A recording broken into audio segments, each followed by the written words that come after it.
अच्छा, यहाँ पे एक और बात भी है कि ईरान जंग के बाद सदर ट्रंप के ऊपर यह भी इल्ज़ाम लग रहा है कि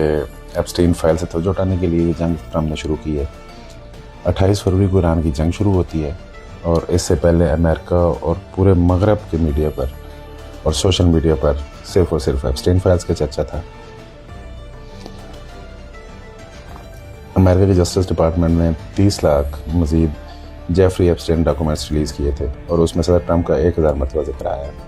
और इसमें सदर ट्रंप पर सेक्सुअल असॉल्ट के इल्ज़ामात का भी जिक्र आया और साथ ये भी तफसीलात थी कि एप्स्टीन के कुछ विक्टिम्स ने सदर ट्रंप के बारे में क्या तसरात दिए हैं।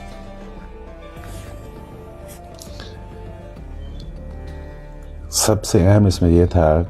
कि इन डॉक्यूमेंट्स में एक लिस्ट थी जो पिछले साल अमेरिका की FBI ने तैयार की थी और इस लिस्ट में सदर ट्रंप पर अनवेरीफाइड असॉल्ट एलिगेशन की तफसीलात थी। इसके अलावा इन डॉक्यूमेंट्स में FBI के वो नोट्स भी शामिल थे जिसमें खतून ने ट्रंप पर इल्ज़ाम लगाते हुए केस किया था कि सदर ट्रंप ने उसे उस वक्त रेप का निशाना बनाया था जब वो 13 वर्ष की थी। इसके अलावा इन डॉक्यूमेंट्स में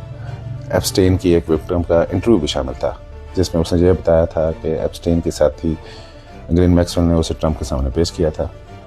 लेकिन खतून ने मजीद इन्वेस्टिगेटर को यह बताया था कि उसके बाद ट्रंप और उसके दरमियान कभी कुछ नहीं हुआ था। सदर ट्रंप हमेशा इन इल्ज़ामात से इनकार करते रहे हैं, लेकिन सदर ट्रंप ने इन डॉक्यूमेंट्स को रिलीज़ करने में भी मुसलसल हिचकिचाहट का मुजाहरा किया। हालांकि इलेक्शन कैंपेन के दौरान सदर ट्रंप ने यह बार बार कहा था कि वो ये एप्स्टीन फाइल्स रिलीज़ करेंगे, पर उनको रिलीज़ इसलिए करनी पड़ गई क्योंकि कांग्रेस ने एक कानून पास कर दिया था और इसके तहत जस्टिस डिपार्टमेंट को एप्स्टीन फाइल्स जो हैं वो रिलीज़ करनी पड़ी, लेकिन तमाम डॉक्यूमेंट्स फिर भी जो हैं वो रिलीज़ नहीं किए गए थे। CNN के मुताबिक इन ये डॉक्यूमेंट ये ज़ाहिर करते हैं कि ट्रंप और एप्स्टीन इनकी दोस्ती जो है वो दहाइयों पर मुहित है। एप्स्टीन की जून 2019 में अमेरिका की जेल में इंतहाई मशकूक अंदाज में खुदकुशी में डेथ हो गई है, मगर उसके साथी ग्रीन मैक्सवेल अभी भी सेक्स ट्रैफिकिंग के इल्ज़ाम में जेल काट रही है।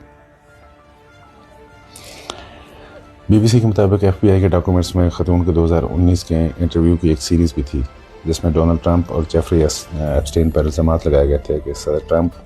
और एप्स्टीन दोनों ने उसे सेक्सुअल असॉल्ट किया था जब वो 13 और 15 साल की थी। जब वो ट्रंप इसकी मुसलसल तदीद कर रहे हैं, वाइट हाउस जो है उसने इल्ज़ामात की तदीद कर दी है, मुकम्मल तौर पर झुठला दिया है। इन डॉक्यूमेंट्स में जेफरी एप्स्टीन के ऊपर यह भी इल्ज़ाम लग रहा है कि वो मोसाद का एजेंट था। उसको मोसाद ने प्रॉपर जो है वो एजेंट की ट्रेनिंग दी थी, जबकि इसके अलावा उसकी अमरीकी एजेंसी और दीगर इत्तेहादियों के साथ भी ताल्लुकात थे। और जेफरी एप्स्टीन की ईमेल से यह भी साबित होता है कि साबिक इसराइली वज़ीर-ए-आज़म और इसराइली इंटेलिजेंस के मामून से भी उसके राब्ते थे। ईरान जंग से पहले मीडिया और सोशल मीडिया पर यही बहस थी, लेकिन ईरान जंग के बाद सूरत कंप्लीट चेंज हो गई है। ईरान जंग से पहले सदर ट्रंप की अप्रूवल रेटिंग कंपनी सतह पर पहुंच चुकी थी, इसलिए ईरान जंग की टाइमिंग के हवाले से सवाल उठ रहा है और ये सवाल जो है उसको डिनाई नहीं किया जा सकता।